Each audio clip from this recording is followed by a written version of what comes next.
Y volvemos al aire, ya entramos a la segunda hora de programa, pasaron ya 13 minutos de las 7 de la tarde y ahora llegó el momento, después de un pequeño receso y después de tantas noticias, porque yo quiero conocer un poco y quiero saber el análisis, porque ahora llega los chicos de Open Economía con una nueva edición de Panorama Económico. Hoy el señor Kevin Castillo como siempre, pero con la participación especial y podemos decir el debut de aquí en la vuelta con Punto Capital de la señorita Rocío Hernández, a quien le damos la bienvenida. Buenas tardes Kevin, buenas tardes Rocío, bueno, bienvenidos y bienvenidos a este nuevo estudio.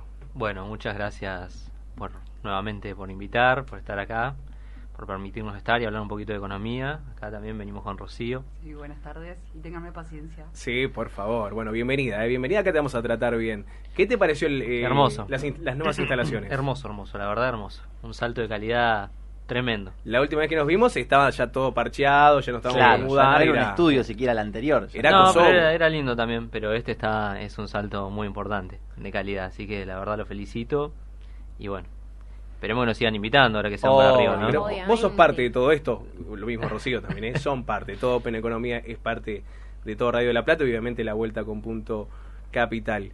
Kevin, bueno, Rocío, noticias. ¿Qué semanita? ¿Qué semana, Sí, bueno, vieron que la columna nuestra son los miércoles, pero ayer Massa puso su conferencia de prensa a la noche y bueno, la verdad que tenía más sentido venir hoy, un día después, para contar un poquito, porque si no era venir a especular sobre qué iba a decir Massa. Claro, sí.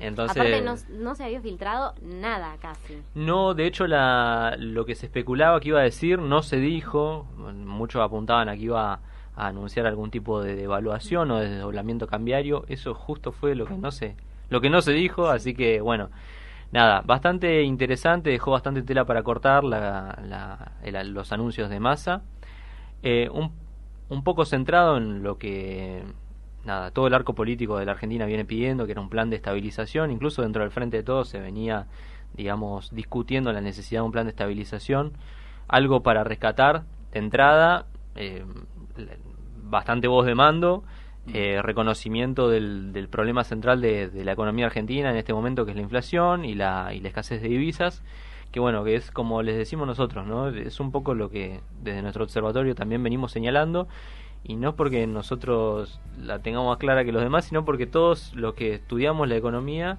y lo que estamos hablando de economía sabemos que el problema central de nuestro país es muy claro hoy, digamos, es la pérdida del poder adquisitivo de los trabajadores vía inflación y digamos la pérdida de reservas, lo cual complica las perspectivas de crecimiento de mediano y de corto plazo. Así que bueno, Massa centró su discurso en esas variables. Fue más, a mi parecer, una cuestión de postura política y de imagen más que de anuncios. Claro. En realidad, en el tema de anuncios no hubieron grandes cosas. Yo creo que sí, lo que mostró a partir de lo que dijo fue que tiene espalda política. Primero que nada, con esto de mantener la regla fiscal del 2,5 del déficit para este año. Bueno, sigue quizás los pasos de Batakis y sigue los pasos que quería llevar adelante Guzmán. Es decir, hay una trayectoria bastante clara en este sentido por parte del gobierno del Frente de Todos, reconociendo que en el fondo mayor déficit fiscal es mayor endeudamiento en pesos para nuestro país, es mayor emisión, lo cual pega en la inflación y en las pérdidas de soberanía económica. Entonces era importante el anuncio. Lo que sí no dijo es cómo, más allá de lo que es la segmentación energética, que ahí creemos que el Estado argentino va a ahorrar bastante dinero en subsidios, porque ya dijo que había un corte de 4 millones de hogares que no iban a recibir ningún tipo de subsidios porque no se anotaron, y después que una regla nueva que era que se iba a subsidiar hasta 400 megawatts. Sí. Claro, que va a haber ahí un recorte también en el uso, ¿no? de la energía. Exacto, hay se va a tratar de racionalizar, digamos, el uso de la energía. Eso es interesante porque eso no, en lo que era la discusión de la segmentación, no se venía discutiendo un subsidio hasta un tope. Y esto es algo nuevo e interesante. Y también un poco atónica con lo que está pasando en el mundo, ¿no? En el resto del mundo, que se está empezando a vivir una crisis energética, ligada a la guerra, pero donde en algunos países se está diciendo, después de las 10 de la noche las luces de los comercios tienen que estar apagadas, cuestiones así que quizás no suenan a una película de 1920. Se empiezan a ver en algunos países él lo ató un poco más a esta cuestión de, bueno, vamos a concientizar a la gente y no ir por el del error. Se agarró el ambientalismo para anunciar un ajuste. Tiene cintura política. Sí. Claro, metió bien. Es más vivo, sí, es bastante vivo. Entonces, interesante. Yo hoy me fijé en los consumos de mi hogar de electricidad, así que bueno, calculo que muchos... Está interesante, ¿no? Es una tarea que hay que hacerla. Claro, nos pusimos... Es una tarea que hay que es hacerla, algo que totalmente. también hace algunos años se había implementado una medida un poco en el mismo sentido con el gobierno anterior, que medio que no me acuerdo bien cuál era la... Creo que tenías una suerte de premios, claro, y gastabas menos que el mes anterior, claro. Sí. Entonces, como que bueno, se vuelve un poco a esas lógicas, ¿no?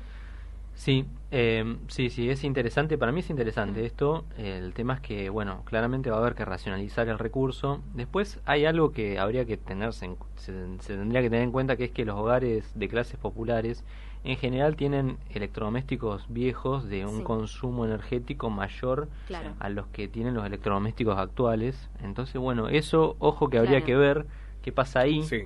¿Cómo se hace el tema de las lamparitas también, ¿no? Mucha gente a veces no es adapta a usar estas lámparas que son de bajo consumo. Claro. Digo, eso también está bueno empezar a... Tal cual, hay que ver el costo, digamos, de esto, el acceso. Quizás no de las lámparas, pero sí de los electrodomésticos de bajo consumo. Sí, bueno. Además, no es lo mismo aquellas personas que tengan acceso al gas natural y las que, qué sé yo, tengan que calefaccionarse con estufas de vela, o sea, de esas que son eléctricas, que esas tienen mucho nivel de consumo.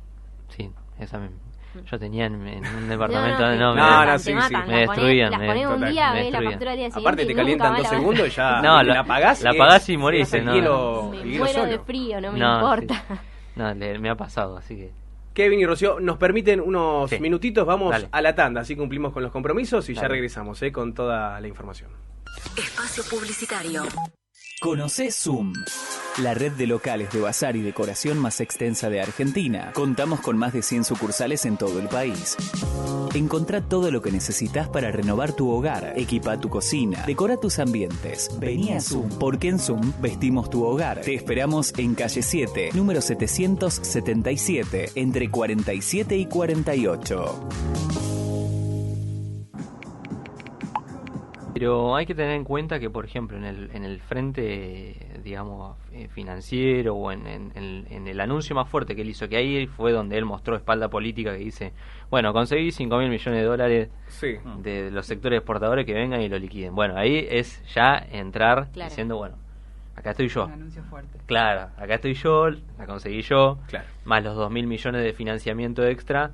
Te muestra, digamos, que sacó la chapa ahí. Sacó la chapa, sacó, digamos, su peso político, digamos. Ahí, ese anuncio es positivo en el sentido de la dramática situación de las reservas. Ahora, me parece que no corrige o no apunta a corregir un problema, que es que hay una demanda diaria de aproximadamente $150 millones. O sea, por día se compran $150 millones, más o menos. Entonces, está bien, vos traes... esos $5.000 millones más los 2.000 de financiamiento, eso te garantiza que el tipo de cambio no va a volar por los aires, pero no te garantiza que esa demanda, digamos, se achique, que eso en realidad, o sea, no es como que no cura la herida, o sea, o la puñalada esa que tenemos por los dólares, la sangría esa que tenemos por los dólares, no la cura. Esto, le pone una curita pero no la cose. Es como que tenés una puñalada y te están haciendo una transfusión de sangre. Está bien, o sea, la sangre va a seguir saliendo, si no y en ese sentido no hubo ninguna medida que vaya al hueso, digamos. No. En ese sentido muchos esperaban esto, ¿no? Del desdoblamiento cambiario o sea, nosotros proponíamos del OPEN desdoblamiento cambiario. Otros sectores pujaban más por una devaluación. En cualquier caso, una medida que corrija incentivos y que, digamos, reduzca la presión sobre dólares. Esto, con una devaluación, claramente decís, bueno, el dólar va a salir más caro, bueno, la gente que tiene peso le va a costar más caro acceder a los dólares y por ende va a demandar menos. Porque con la misma plata va a poder comprar menos. Eso no se hizo. La parte negativa de eso no generaría inmediatamente un efecto inflacionario no deseado. Totalmente, por eso nosotros del observatorio proponemos mejor, antes que una devaluación, un desdoblamiento cambiario. Para que, digamos, los dólares del Banco Central se utilicen para el aparato productivo, importaciones vinculadas a lo productivo, y que haya un dólar libre para los sectores del turismo, de los que ahorran, para el pago de deuda de empresas y además que haya un dólar libre. Claro. Entonces de esa manera no habría un traslado a los precios tan abrupto como una devaluación. Una devaluación, además de eso, podría llegar a tener implicancias recesivas, digamos. Eso es algo que se sabe, cada vez que se devalúa hay digamos, problemas con la actividad. Entonces yo creo que lo que Massa intenta en primera instancia es no devaluar. Claro. Porque sabe que eso puede ser complicado en términos políticos y sociales. De hecho, en la segunda parte, o sea, ya cuando había terminado los anuncios y se abrieron las preguntas, un poco habló en ese sentido, como que le preguntaron y lo dijo explícitamente, bueno, no va a haber una devaluación, vamos a intentar que no la haya. Sin embargo, sí hubo como cierto debate en ese momento sobre, o sea, yo no sé si ustedes tienen estimaciones o si se sabe, esta como gran adquisición que vos mencionás de divisas, o sea, viene por parte de, por ejemplo, no sé, las compras al exterior, de parte de los ciudadanos, el puerta a puerta que le dicen, o es más por una cuestión de triangulación para el ingreso, que eso también surgió ayer un poco en la conferencia, para el ingreso de determinados productos que tienen que ver con la industria, porque un poco hablaron, ¿no? Como de poner o corregir ese descalabro, de decir, bueno, vamos a o sea, hay una crítica un poco recurrente de decir, bueno, hay ciertos productos que quizás se necesitan para la producción que están trabados en la aduana, que no ingresan por esta cuestión de los dólares, pero se traba la producción, pero ingresan bienes de consumo masivos. Sí. ¿Qué Yo creo que son las dos cosas. O sea, primero que nada hay un comportamiento de algunas empresas o de algunos sectores del empresariado que apuntan a esto, ¿no? A digamos, subdeclarar exportaciones y sobredeclarar importaciones para hacerse de dólares baratos para poder después llevarlos a los dólares libres y tener una rentabilidad en pesos. Eso existe. De hecho, Massa ayer lo mencionó y dijo que van a hacer un trabajo extensivo en ese aspecto para resolver esa cuestión. Vamos a ver si lo hacen o no. Claro. Sí. Dijo que les daba 2 meses para que voluntariamente... Como anuncio está bárbaro, hay que ver si después se hace. Sí, además apelar a la buena voluntad de gente que ya de por sí muestra ese comportamiento inicial, complicado. Sí, tal cual. Y después está el otro tema que señalabas vos, Juli, existe, digamos. Hay un problema ahí con una demanda excesiva de dólares para el turismo emisivo, para bienes de consumo y demás, existe, digamos, y yo creo que por eso hay un poco de decepción en ese aspecto, de decir, bueno, no hubo un anuncio concreto para alinear incentivos a disminuir la presión sobre los dólares. Claro. Entonces, bueno, eso es preocupante, es a tener en cuenta. Después lo otro, respecto del anuncio que se va a hacer como una especie de inspección sobre las exportaciones y las importaciones para ver estas cuestiones digamos que rozan la ilegalidad. Hay un problema ahí, que es que si vos no lo llevas adelante ya empezás a perder credibilidad. Claro. Y yo creo que algo central en lo que se basó el discurso de Massa es, bueno, nosotros venimos a llevar adelante estas medidas y las vamos a llevar hasta el final. Que es un poco lo que le pasó a Alberto. Decir, vamos a ir por acá y después no avanzar en esa dirección. Claro. ¿Por qué? Porque después te toman el tiempo, si no lo llevas adelante. Después ya empiezan a descreer de tu capacidad para implementar las políticas que anunciás. Y entonces, si empezás a perder credibilidad, una medida que vos anuncies puede tener un efecto totalmente distinto si te creen o no te creen. Claramente. Entonces, ya después no le van a creer cuando diga que no va a devaluar, no le van a creer en un montón de cosas. Entonces, me parece que es central que lo que se dijo en la conferencia se lleve adelante.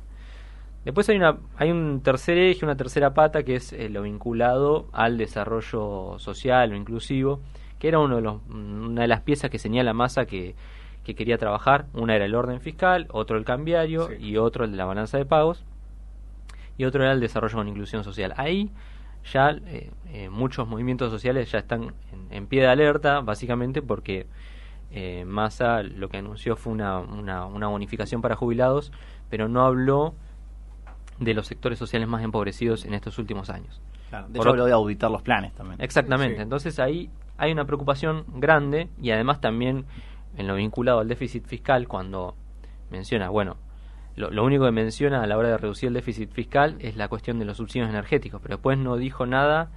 Es más, evitó hablar de, por ejemplo, un refuerzo en las retenciones al campo. Por ejemplo, dijo, no presupongamos que vamos a hacer eso. O sea, evitó hablar de nuevos impuestos, y el gasto que se va a reducir vía subsidios energéticos, no sé si va a alcanzar de todo para lograr la meta. Hay algunos que dicen que sí, otros que, bueno, hay que ver, hay que esperar. Hay que darle tiempo también, ¿no? A todo hay que darle tiempo, pero bueno, a priori esto no da margen a políticas de asistencia social más extensivas. Sin embargo, por ejemplo, hoy estábamos viendo que el Consejo Salario Mínimo Vital y Móvil se va a reunir la semana que viene a discutir el salario mínimo vital y móvil, y muchas de las asistencias sociales o de los planes sociales se configuran en torno a ese salario. Digamos, se actualizan o van a la par de esa actualización. Entonces, bueno, ahí es llamativo que no lo haya mencionado porque es una política que posiblemente se haga, entonces es llamativo. Ahí, bueno, quizás hay una interpretación política. Massa, en su trayectoria personal, le ha hablado siempre más a la clase media que a las clases populares. Y en términos político-económicos, ¿puede considerarse o es exagerado? Porque fue un debate que se dio entre ayer y hoy, un giro abiertamente pro-mercado del gobierno, ¿o tenés algunos reparos a ponerle ese mote tan fuerte? A ver, los anuncios de ayer fueron esencialmente vinculados al mercado y al empresariado. Ahora, no hay que dejar de destacar que la necesidad de estabilizar es también compartida por los sectores medios y bajos de nuestra sociedad. Total. O sea, la inflación galopante que estamos viviendo hoy merma el poder adquisitivo de quienes tienen sus ingresos en pesos. Entonces eso es complejo y me parece que va de la mano de la necesidad de un plan de estabilización. Es más, hasta los sectores más progresistas o de izquierda de la sociedad reconocen, acá hay que llevar adelante un plan de estabilización. Ahora, tengamos en cuenta el factor social, que eso es algo que ayer quizás ayer no se mencionó del todo. Bueno, muchas organizaciones se quejaron de eso, ¿no? Mismo Graboy salió diciendo que se iba a ir del frente. Bueno, hubo ahí como... No, que sí, o sea, es preocupante en ese aspecto porque la conferencia le habló a casi todos los sectores sociales. Menos al de la economía social o popular, digamos, menos a ese sector que la está padeciendo. Exactamente. Entonces, bueno, eso es preocupante. Ahora veremos qué pasa con esta actualización del salario mínimo vital y móvil y cómo la asistencia social se mueve en torno a esa actualización. Vamos a ver. Y por otro lado, algo que fue interesante es esto de que se va a reunir con los sindicatos de los sectores trabajadores formales para ver una recomposición salarial. El salario en el último tiempo ha perdido su participación relativa en lo que es el valor agregado de nuestra economía. Han circulado, varios gráficos de la caída de la participación de los salarios en el producto. Bueno, eso me parece que es interesante lograr nivelarlo para de esta manera mejorar las condiciones de vida del sector trabajador de nuestro país. Sí, sobre todo tiene que ver con esto mismo que decías recién. Tal cual. No, y además la importancia central, lo que decías vos recién también, de estabilizar. O sea, estábamos en un momento tal de crisis y de por ahí de falta de decisiones firmes y de volumen político para encauzar la situación económica, que bueno, haber logrado generar esta salida, después veremos los resultados, pero a priori es algo positivo. Sí, a priori yo lo que creo es que, Massa alguna aspiración presidencial tiene, seguro, en torno al año que viene. Entonces yo creo que a priori el plan, si bien no traza medidas ambiciosas en el sentido de lo que se esperaba, yo creo que en un primer momento se va a buscar un pacto cooperativo entre todos los sectores sociales de nuestro país para ver si podemos salir a flote, digamos. Si eso no llega a suceder por algún motivo, bueno, ahí yo creo que las medidas van a tener que ser más fuertes, direccionadas hacia un sector o al otro. Por el momento se orientan a esto, ¿no? A reducir el gasto y ver cómo acomodamos desde ese aspecto la economía. Veremos si la situación recrudece, qué pasa.